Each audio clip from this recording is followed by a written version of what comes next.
verso 1, onde Deus está falando, irmãos, que tem muito choro esperando aqueles que não consultam primeiro a Deus e primeiro vão buscar aquilo que sua carne deseja, buscar apenas os prazeres deste mundo e não sabem que às vezes Deus está livrando eles de terríveis consequências. Por isso a Bíblia manda buscar os conselhos. Aí Isaías 30 no verso 1, buscar os conselhos de Deus. Então o rebelde está com muitas contas para ajustar com o quê? Com suas próprias decisões erradas. Tudo que ele plantar ele vai colher. Ele não pensa que vai ficar de graça. Eu vou fazer o que eu quero da minha vida e nunca vai acontecer nenhum mal contra mim. Vai, irmão. Porque fora da direção de Deus, é igual uma criança andando numa floresta da África sozinha, desarmada. Imaginou uma criança de 3, 4 anos de idade solta na África, onde tem leões, onde tem leopardos, onde tem multidão de animais carnívoros. Você imaginou uma criança perdida nas matas da Amazônia, onde tem a onça, onde tem a cobra, sucuri de 12 metros de comprimento que come um boi inteiro? Uma criança totalmente desprotegida. É assim que estão aqueles que estão separados de Deus. Como Paulo diz, não ande mais como andam os outros gentios, separados da vida de Deus. Está aqui, Efésios 4, 17, diz: e digo isso e testifico no Senhor, para que não andeis mais como andam também os outros gentios, na vaidade do seu sentido, entenebrecidos no entendimento, separados da vida de Deus pela ignorância que há neles, pela dureza do coração, os quais, havendo perdido todo o sentimento, se entregaram à dissolução, para com avidez cometerem toda a impureza. Mas vós não aprendestes assim a Cristo, se é que o tendes ouvido e nele fostes ensinados, como está a verdade em Jesus. Então o que Paulo está dizendo é que o verdadeiro cristão não pode andar igual andam as pessoas que não são cristãs, porque o cristão, eles ouvem o próprio Deus, eles aprendem com o próprio Deus. Esses ensinos estão na Bíblia, mas também estão na oração, no clamor, porque aí Deus vai confirmar coisas que a Bíblia diz que é para a gente fazer, glória a Deus, e vai confirmar também coisas que o verdadeiro pregador está pregando e avisando. Glória a Deus. Eu quero estudar com você a rebeldia de Moisés. Olha o que Deus disse para Moisés, para você olhar para você e dizer: eu também sou super santo, eu já sou santo demais. Mas se Deus chamar você de rebelde, como Deus chamou Moisés, aqui no livro de Números 27, pega a tua Bíblia. Números, irmão, é um dos primeiros livros da Bíblia, tá bom? Então, no capítulo 27 do livro de Números, Deus disse para ele: tu foste rebelde, Moisés, por isso tu não vai entrar na terra, Moisés.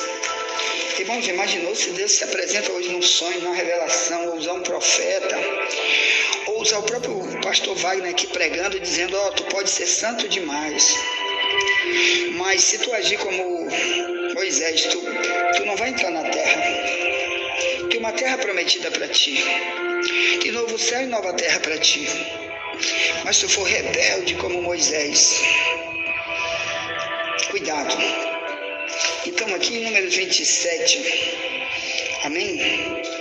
No verso 14 diz: porquanto rebeldes foste no deserto de Zim, na contenda da congregação, ao meu mandado, de me santificar nas águas diante dos seus olhos. Estas são as águas de Meribá, de Cádiz, no deserto de Zim.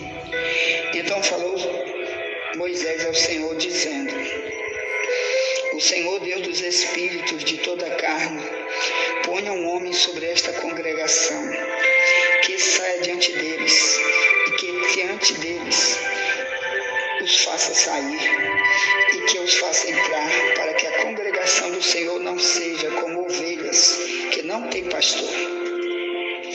Então, aqui, irmãos, esse texto nunca está dizendo Moisés foi para o inferno, Moisés está no lago de fogo agora. Não é isso que a Bíblia está dizendo. Pelo contrário, Moisés apresenta-se na Bíblia, por exemplo, aqui na transfiguração, aqui com Jesus, né? Moisés e Elias, eles se apresentam aqui na transfiguração, e aqui hora nenhuma você vai ver em Mateus 17, do verso 1 ao 13. Então você vai ver que Jesus estava se mostrando para os discípulos. Uma das coisas que ele revelou foi ele conversando com Moisés e Elias. E os três estavam vestidos de branco, uma luz tremenda em volta deles, que ali representa, primeiro, os que já estão salvos no céu; segundo, aqueles que de verdade servem a Deus estão no céu; terceiro, porque Moisés representa a lei que foi dada na época, e e Elias representam os profetas.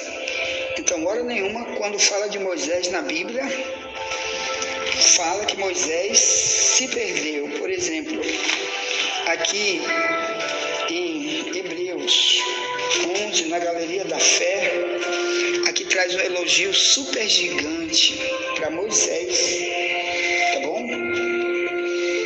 Hebreus 11, 25 em diante, a história de Moisés recebendo 1000 elogios do autor de Hebreus. Nunca os que estão aqui em Hebreus 11 mencionados diz eles estão no inferno. Não, aqui são pessoas que alcançaram a cidade celestial. E Moisés está aqui porque foi um dos que alcançou a cidade celestial.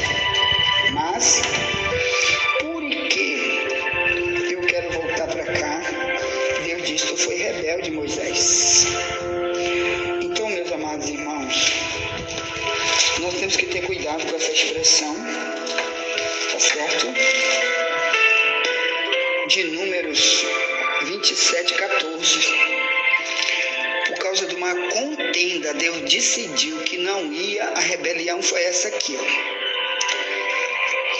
Deus decidiu: olha, Moisés, eu disse que tu ia entrar nessa terra, chefiar esse povo, e tu ia morrer de velho lá no meio desta terra com esse povo. Mas por causa da contenda com o povo que tu fizeste, tu não me santificaste. Eu decidi que quem vai entrar é Moisés, não é tu. Então essa é a questão de Moisés não entrar na terra. É porque Deus decidiu substituir ele por Moisés. Perdão, por Josué. Então, daqui do verso 27 em diante, do capítulo 27 de Números em diante, Deus decidiu que não queria mais Moisés na liderança. Até porque Moisés já estava muito velho, Josué era bem novinho, e eles precisariam de um líder com muita força, muita saúde, para entrar chefiando as guerras de Israel. O exército de Israel precisava tomar aquela terra que Deus deu, que era deles desde Abraão, sempre foi deles, a terra de Canaã. E Deus tinha prometido para Abraão que ia devolver aquela terra para o povo de Israel, para os descendentes de Abraão. Então precisava de alguém mais novo, mais jovem. Então a única coisa aqui que você precisa notar que fez Deus dizer: tu não vai entrar na terra, é porque Deus disse: tu não vai mais, mas eu vou botar outra que vai. Então, olha o que aconteceu. Diz assim, Números 12, Números 27, 12 em diante. Depois disse o Senhor a Moisés: sobe este monte Abarim e vê a terra que tenho dado aos filhos de Israel. E havendo-a visto, então serás recolhido ao teu povo, assim como foi recolhido o teu irmão Arão, porquanto rebeldes foste no deserto, diziam. Ponto. Então, se Moisés não tivesse feito o que nós vamos já falar, ele teria entrado na terra, teria morrido de velho, mesmo Deus colocado Josué com um sangue mais jovem, com mais força, com mais garra do que um velho de mais de 100 anos, que era Moisés. Mesmo assim, Moisés morria de velho na terra prometida, mas ele não entrou. Por causa, irmãos, do que aconteceu aqui no capítulo 20 de Números. No capítulo 20 de Números, diz a Bíblia, meus amados irmãos, que desde o verso 7 ao 13, que os filhos de Israel estavam com muita sede, andando no deserto. Mais de 1 milhão de pessoas andando no deserto, na direção de Deus. Deus dizia, vamos para ali, eles iam, vamos para ali, eles iam, dirigidos através de Moisés. Deus dirigindo Moisés e Moisés passando a mensagem para eles. Mas chegou uma hora que eles deram uma sede super gigante, o sol escaldante, e começaram a pedir água. E muitos começaram a murmurar, a dizer, Moisés, nós vamos morrer aqui, Moisés, foi para isso que tu trouxe a gente para morrer aqui, Moisés. E morreu, Moisés não aguentou a zoada, a confusão, a briga daquele povo contra ele, como se ele fosse o culpado dele estar passando aquela sede. Em vez deles clamarem a Deus, deles buscarem em Deus, Senhor, nós queremos água, precisamos de água. Eles foram arrumar problema, foi com Moisés. E Moisés, diz a Bíblia, que ele se indignou nessa hora. Ou melhor, ele ficou muito chateado, muito irado, zangado. Mas Deus disse para ele, Moisés, eles não estão querendo água, faz o seguinte, tu não está olhando essa rocha gigantona aí na tua frente? Sim, eu estou vendo uma rocha, uma montanha super gigante. Faz assim, Moisés, fala para essa rocha e diz, olha, me dê água. Sabe por quê? Em Romanos 10, verso 1 ao 4, diz que aquela rocha era o próprio Cristo que seguia eles. Eles beberam água do próprio Cristo. É Paulo que Deus revelou para ele essa situação. É uma revelação. Então, em vez dele falar, ele fez só bater. Ele muito zangado, em vez de fazer do jeito como Deus mandou, que era falar, de pedir, dizer, rocha, me dê. Se Deus mandou falar, é ponto final. Se Deus dissesse para não dizer nada, só ficar olhando para a rocha, com certeza ia sair água, porque Deus tinha mandado. Mas ele bateu. E essa questão de bater, irmão, causou um problema para ele com Deus. Vamos ler, o texto diz, Números 20, verso 7 em diante, diz, e o Senhor falou a Moisés dizendo, toma a vara e ajunta a congregação, tu e Arão teu irmão, e falai à rocha, tu e Arão teus irmãos, perante os seus olhos, e dará a sua água, assim lhes tirarás água da rocha, e darás a beber à congregação e aos seus animais. Então Moisés tomou a vara de diante do Senhor, como lhe tinha dito, tinha ordenado. E Moisés e Arão reuniram a congregação diante da rocha. E Moisés disse-lhe, ouvi agora, rebelde. Olha aí, ele já estava zangado com o povo. Chamou o povo de rebelde, no verso 10.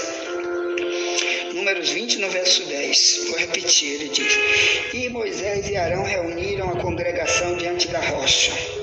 E Moisés disse-lhes, ouvi agora, rebeldes. Porventura tiraremos água desta rocha para vós? Quer dizer, aqui ele já lançou uma incredulidade no povo. Não precisava ele dizer isso. Irmão, isso é igual quando Deus falar uma coisa para ti, faz do jeito como Deus te manda. Não vem inventar coisa, não vem tirar contra ninguém na hora que tu vai responder uma coisa de Deus, um milagre que tu tem que fazer. Aqui ele estava sendo usado para fazer um milagre, que era mostrar mais um milagre desse Deus no deserto, sem precisar briga, ira com ninguém. Mas Moisés estava muito chateado, porque aquele povo estava jogando em cima dele, as cargas em cima dele. Foi tu, o culpado é tu, Moisés, a gente está morrendo aqui de fome, de sede, Moisés, nós vamos morrer, nossos filhos, nossos velhos, tudo está com muita sede, a culpa é tua, tu nos tirou do Egito. Então, aquele, muito zangado, chamou ele de rebelde. Aí o que aconteceu? Aí diz assim, ó, Números 20, no verso 12. E o Senhor disse a Moisés e a Arão: porquanto não me crestes a mim, para me santificar diante dos filhos de Israel, por isso não metereis essa congregação na terra que eles tenho dado. Estas são águas de Meribá, porque os filhos de Israel contenderam com o Senhor, e o Senhor se santificou neles. Ponto. Então aqui está dizendo, irmão, do perigo que eu e tu estamos correndo. Qual? Por exemplo, tem um grande trabalho para ser feito. Deus botou na tua mão um grande trabalho. Mas de um tempo para frente, você não quer mais ouvir da forma como Deus mandou você fazer. Sabe o que vai fazer? Deus vai substituir você e botar outro. É só isso que esse texto aqui está dizendo. Quando você é rebelde, quer fazer agora do teu jeito, quer mostrar agora a tua carne para os outros, tuas carnalidades para os outros. E Deus diz, você está sendo rebelde, né? Tu não vai parar com isso, não vai te arrepender, não vai me santificar diante do povo. Não, eu vou botar outro no teu lugar. Então Deus disse para Moisés, vou botar Josué. Teu tempo acabou. Moisés, teu tempo acabou, Moisés. É isso que Deus está avisando, Moisés. Teu tempo acabou. Irmão, multidão de gente está aí me liderando, mas para eles o tempo acabou. Porque estão fazendo o quê? Não estão santificando Deus. Como é que Deus é santificado, irmão? Quando a gente faz, quando Ele mandou. Então isso é um perigo, porque multidões não estão orando para dizer, eu estou fazendo porque Deus mandou. Eu estou fazendo da maneira como Deus mandou. Muitos estão vivendo sua vida do seu jeito. Eu quero ter uma igreja do tamanho toda folheada a ouro. Então eu vou gastar 1 milhão, e os pobres morrendo de fome, que são membros da própria igreja, e eles ainda estão dizendo, estou dirigido pelo Espírito Santo, foi Deus que mandou. E Deus está dizendo para muitos deles, teu tempo acabou. Porque eu não quero embelezar prédio, eu estou querendo salvar vidas, ajudar vidas, investir nos missionários que estão por aí, multidão, sem nada, sem nenhum ajudador, sem ninguém ajudando eles. E vocês estão vivendo aí como se fosse um príncipe, um rei, ganhando 100 mil reais de salário, vivendo, comendo filé, e multidão de membros da tua própria igreja chorando de fome. E Deus diz, já preparei outro. Aí tem morte de líder para todo lado, é problema, coronavírus veio, matou multidão de líderes. Uns porque o tempo acabou, outros porque de verdade morreram rebeldes. Misericórdia. Então, meu amado irmão, pense nisso. Deus não quer substituir você para botar outro. Deus quer que você continue sua jornada, mas tem que ir até o fim. A Bíblia diz, ser fiel até a morte, eu te daria a coroa da vida. A Bíblia nunca diz, seja fiel até em tal lugar, daí para frente seja carnal, dirigido por você mesmo. Nunca a Bíblia diz isso, porque Deus sabe as consequências, sabe que o diabo está cheio de armadilhas, só para tirar você da sua meta. Não aceite nada que te tire da tua meta, que é o quê? Fazer como Paulo disse no fim da sua vida. Ele disse, combati o bom combate, acabei a carreira, guardei a fé. Desde agora a coroa da justiça está preparada para mim. Aí ele diz, não só para mim, mas para todos aqueles que amam a volta de Jesus. 2 Timóteo 4, 1 a 8. Então, meu amado irmão, tem uma coroa esperando você. Mas você tem que fazer como Paulo. Eu acabei a carreira, eu acabei tudo, parei tudo. Mas por quê? Porque Deus decidiu que dali para frente eu não precisaria fazer mais nada, porque Ele, Deus, viu que eu trabalhei da maneira como ele disse que é para me trabalhar, evangelizando, alertando, dividindo, contribuindo, sendo uma bênção para com meus irmãos, sempre, sempre, sempre, e nunca querendo ser dirigido pela minha carne, pelo meu egoísmo, pelas minhas vanglórias, pelas minhas vaidades. Ser um acumulador, tem multidão de líderes sendo acumuladores. Está cheio de coisa, irmão, enquanto tem multidão de pobres na própria igreja deles. E Deus está dizendo, já substituí você. O homem está aí colocando você te aplaudindo, mas eu não aplaudo mais. Estou igual Jeremias 3, 6 em diante. Dei carta de divórcio. Você está separado, você é rebelde, você está na rebeldia. Então te volta, meu irmão, te volta para Deus. Pode. Amanhã vamos estudar sobre a parte número B, a parte B de Isaías 30, sobre a cobertura de um cristão que não tem o Espírito Santo. Ai daqueles que buscam uma cobertura que não é do meu espírito. É o que nós vamos buscar o texto de amanhã, tá bom? Então já chame alguém, já busca alguém para estudar conosco. Vamos continuar estudando Isaías 30. Os filhos rebeldes que estão sendo uma maldição para muita gente por aí, irmãos, inclusive para as igrejas, são um estilo de vida errado e Deus não quer isso para ninguém, tá bom? Tá, pega meu número, chama o novo convertido para estudar conosco, 984904763, o código do Maranhão 98, tá bom? Esse é o telefone missionário Wagner Jesus. Faça uma pergunta sobre algo que você não entendeu, chama o novo convertido, põe aqui no nosso link, peça o link do nosso grupo de WhatsApp e vamos chamar pessoas para evangelizar, para alertar, para eles buscarem de verdade relacionamento com Deus, que é isso que Deus está querendo com todos nós, para dar grande vitória para nós. Ponto. Tá. Envie essa mensagem para alguém, amanhã voltaremos, se Deus permitir, e nunca te esquece, somente a verdade nos libertará.